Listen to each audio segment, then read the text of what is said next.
it's a refrigerated truck? It is.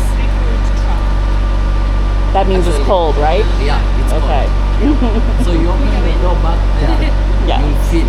So Okay. it has a temperature sensor whereby the driver will monitor the cooling. So you set the temperature sensor to your desired cooling. Do you want it totally frozen or chilled? That is probably the truck can go up to -21. Okay. But right now we've done to around -10 to have it bring the products once they are chilled. Because Awesome. now they have to be chilled for us to make the process of value addition much easier in our end. Nice. Yeah. Yeah. Maybe you can expand on the amount of carbon emissions that you're emitting by just pre-cooling the truck and the impact on climate.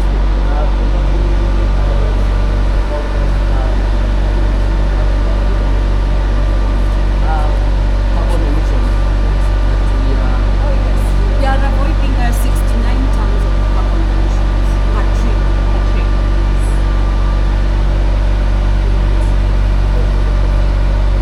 Did you say you solarize some of the trucks? not yet.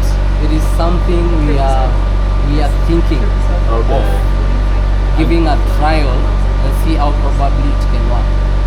So that the whole unit probably can just run on solar on transit. Okay. Yeah, this is something we are probably thinking in the near future. So To you- tap into the green energy. Okay. So you'd buy like a diesel powered truck and then like switch it to solar. Yes. That would be in house. That would be nice. You guys monitor the data that you're collecting from every delivery that you make? Like, are you tracking the data of how long the truck stays cool, how long it can be on the road? Because you have a limited amount of time that you can drive in a distance Yes. using electric. So are you tracking these things to see a correlation over time? We have data loggers, Yeah. so you can track the data. So we are able to even see on our phones because it's also an SOP requirement. I'm sorry I didn't take you through the compliance. To run this kind of a business, the compliance requirements are quite high, especially in Nairobi. And so one of the compliances is that you need to track your cold rooms and everything with data loggers. So even when we receive the products, there are internal operating procedures that we've put in place. We have a quality manager, a quality assurance manager who checks all these different things where there were variations, and during machine downtime, all these things we take into account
son did. Yeah, I they was like, freaked what out. did you do? It was actually because when I came back to Tanzania, I took them off. So I was like, yeah, my parents see it, like it's just gonna be like a really big deal. They're But then, like, like, what happened to you in America? but then there was like one day I was leaving in a rush and I didn't realize that I had them on. And then my mom was like, since when did you have earrings? Yeah. I'm like, That's see the you feeling later. I had too. I think I probably was more harsh. I was like, are you trying to be a rapper? So I don't wear them in front of them. It's like when I'm traveling like this. Yeah, yeah.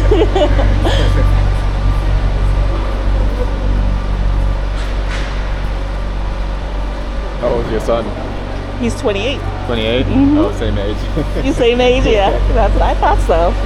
Just trying to be stylish. I know. It drives us crazy as parents, I can tell you that. Sorry. No worries. Right now, typically,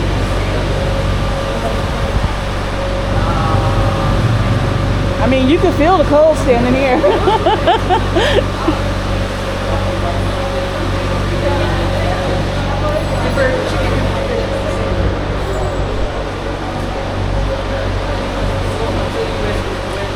ready to cool.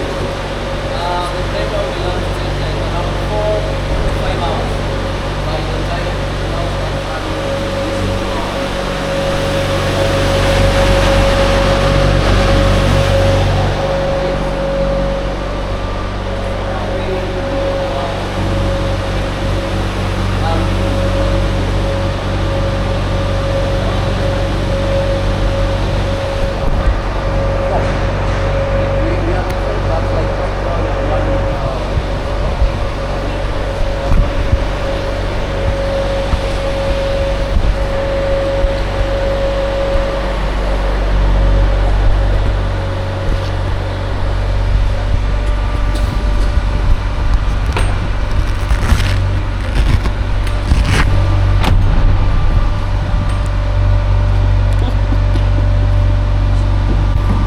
Taking a video of myself.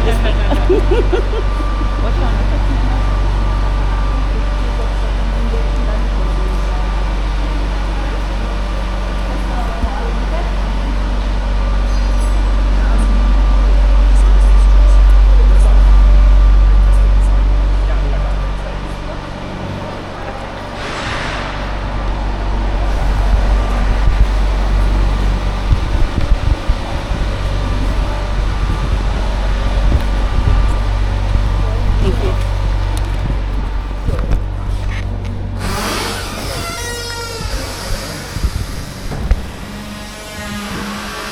I think it's a good example of solving an African problem.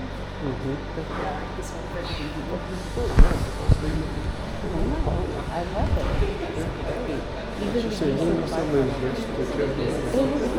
I love that. So like we mentioned, we are, for those who didn't get my name, I'm Wende. I'm in marketing and communications. So as Abigail mentioned, this is one of our distribution hubs. So I just take you through the process of what happens. Can you speak up, please? Come closer. Come closer. I'm going to take you through what happens here in the distribution hub. So once we have value added our products, that is gutting, scaling, and filleting, our products usually come to the store. This is the receiving door of the product. That is now the fish and the chicken. They are taken through here. And then we store the chicken here. We have different parts of chicken. We have whole chicken, we have chicken drumsticks, chicken wings, the gizzards.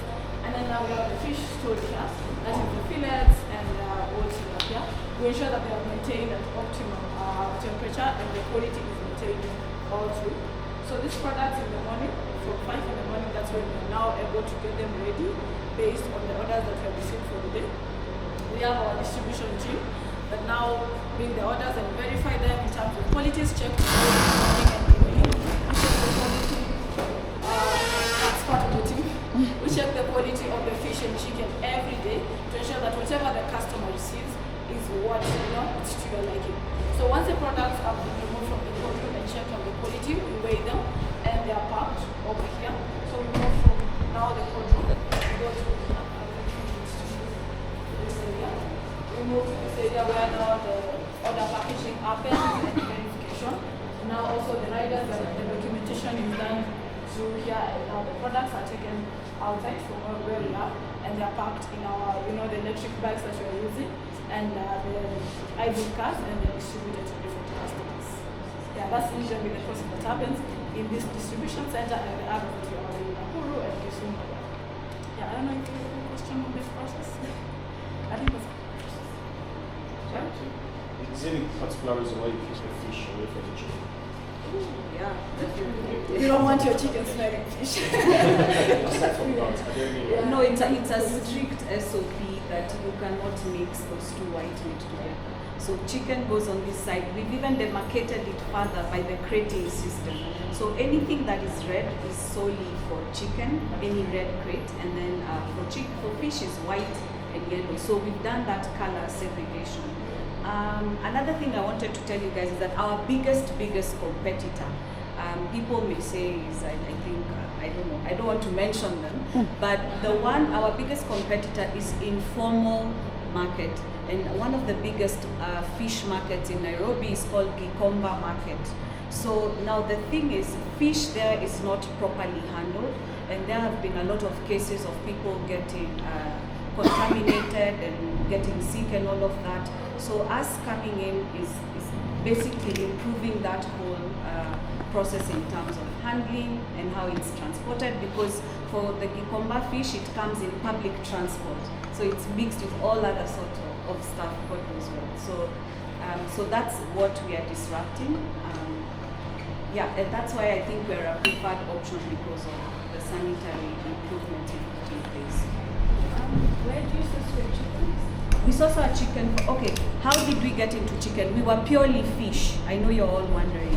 So many of our customers said, we really like your fish and the services you offer us. Do you have chicken? So in the year 2022, we introduced chicken as one of our SKUs. So that improved our SKUs, our storekeeping units, from 20 products to 32 products. So now we have a range of 32 products that we offer to our customers, both byproducts and the main products. So we work with chicken farmers. So the difference between where we get our fish from and where we get our chicken from, we get the chicken from this county called Kiambu County. There are so many chicken farmers around the place. And in Kenya, almost everyone keeps chicken. I keep chicken, but I don't sell it to keep it cool though, but we are all farmers, one way or the other, chicken farmers. But there are so many farmers around this, so it's a short distance to get to the chicken farmers. But for the fish farmers, of course, we have to access Lake Turkana and Lake Victoria, which are quite far. It's a distance of over 500 kilometers just to get to each of the different lakes from Nairobi. And are the chicken farmers larger in scale than the fish farmers? Like, do you have just a few in that area, or is it? So the chicken farmers are all small-scale chicken farmers. So the farmers that we have onboarded, they keep between 100 birds to 2,000 birds. So those are that's the profile of chicken farmers we want to work with. So we've seen a lot of them. We have over 150 chicken farmers on our platform. So many of them started small, and now they're keeping large quantities of birds, and their income has improved off of that. And majority of chicken farmers, by the way, this excites me, are women. Majorly women. So that's good. That's exciting. Thank you.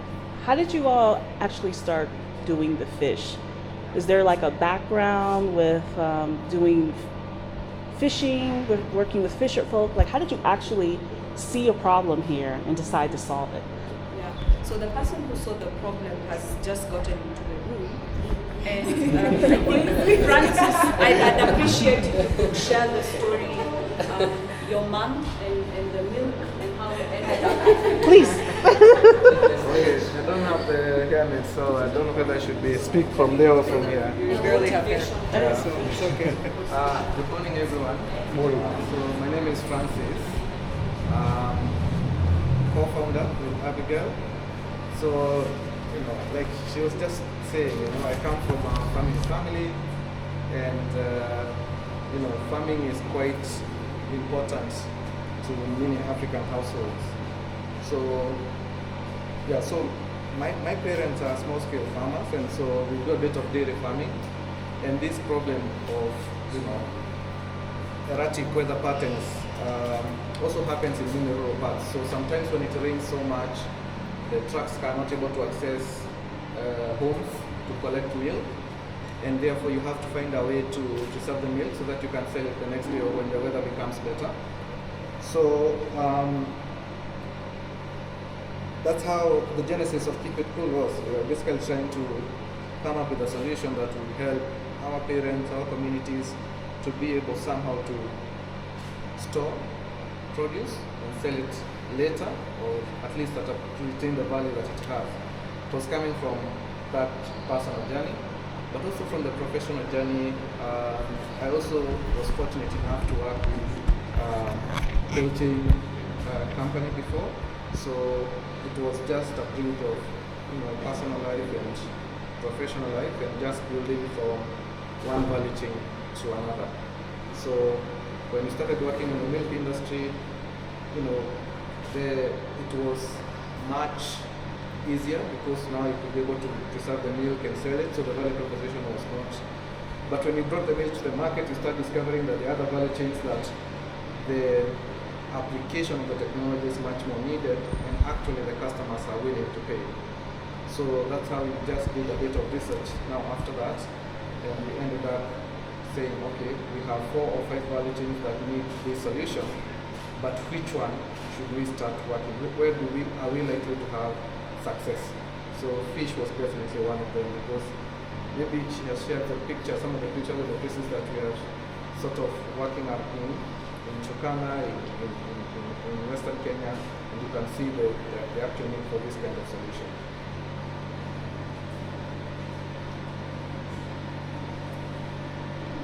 Okay. I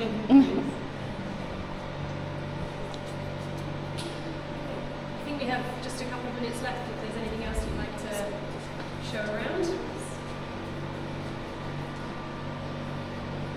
So I'm being reminded that, that I have to do my duty, which is fundraising. So how many investors are in the group? And maybe, okay. So I was expecting some investors, and good to see you. So we have just closed our SIM cloud. So we are looking to raise next year. So this will be a really good time to start building relationships if you're interested in investing in agriculture. And also anyone else who's part of the group who knows like agri investors, because you require a bit of patient capital compared to other industries like fintechs, etc. So yeah, we'll be happy to side chat. I can share my contacts so that you can start exploring that for those who are interested in investing. Or even partnerships as well. Just not focus on the money. Yeah. Right. Yeah, any